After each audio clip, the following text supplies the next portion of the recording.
The NFL season is winding down, and that means that the NFL awards is coming up sooner than later.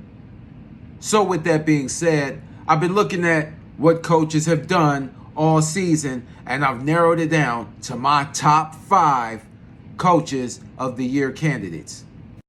Number 5, Kevin Stefanski for the Cleveland Browns. Let me tell you something.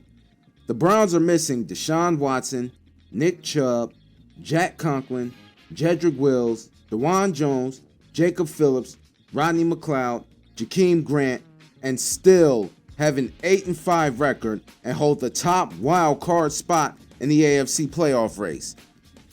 If Kevin Stefanski can pull this off and the Browns make the playoffs, he's definitely in the coach of the year conversation. You done lost all your weapons. Can you imagine just where this team would be if everybody was healthy? The strides that Watson was making, Nick Chubb coming out of the backfield. Man, let me tell you, Kevin Stefanski should definitely be in the conversation should the Browns make the playoffs. Number 4, DeMeco Ryans for the Houston Texans. Listen, the Texans had the second worst record last season at 3-13-1.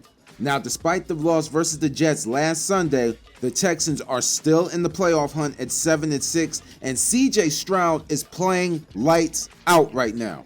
He has 3,631 yards, 20 touchdowns, 5 interceptions, and a 98.7 QBR rating.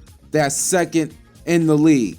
If the Texans make the playoffs, then damn it, DeMeco Ryans is definitely in that conversation for Coach of the Year. Number 3, I got Mike McDaniel from the Miami Dolphins. Now, McDaniel took over head coaching duties in 2022 from Miami, and in his first season, they clinched a wild card berth.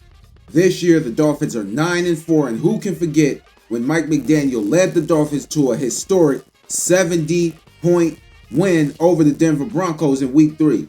Now, that's the first time a team scored 70 points in the Super Bowl era, and the team recorded an NFL record 726 offensive yards. Not scored, I'm sorry, recorded.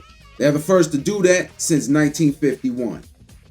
Number 2, I got Sean Payton for the Denver Broncos. Now, it started off rocky, but they've won 6 of the last 7, including a statement win over Kansas City and a huge win over the Browns. Now, if Payton could get this team in the playoffs, then why not throw his ass in there for Coach of the Year? Why not? And Dan Campbell is still my top pick and my top candidate that'll probably win Coach of the Year. Listen, the Lions actually locked up a winless season way before the Browns did in 2008. And in some cases, they've actually suffered worse than the Browns have. In some cases. I don't think it gets worse than Cleveland, but only one playoff win since 1991 season. The 1991 season. And you had the best running back, couldn't get anywhere. Yeah. To see what Dan Campbell has done and to turn this organization around, they're 9-4. They're on the verge of clinching the NFC North title. You can't knock it. I mean, they're just playing lights out, man. The defense has been playing great. The offense has been playing great. I mean, what more can you ask for? Dan Campbell, definitely Coach of the Year, in my opinion. But let me know what you think in the comments. Is there anybody I missed? Is there anybody that I should bring up? Let me know who you think should be Coach of the Year in your opinion. I'm Rico McGee. This has been the Sports Minute, and as always,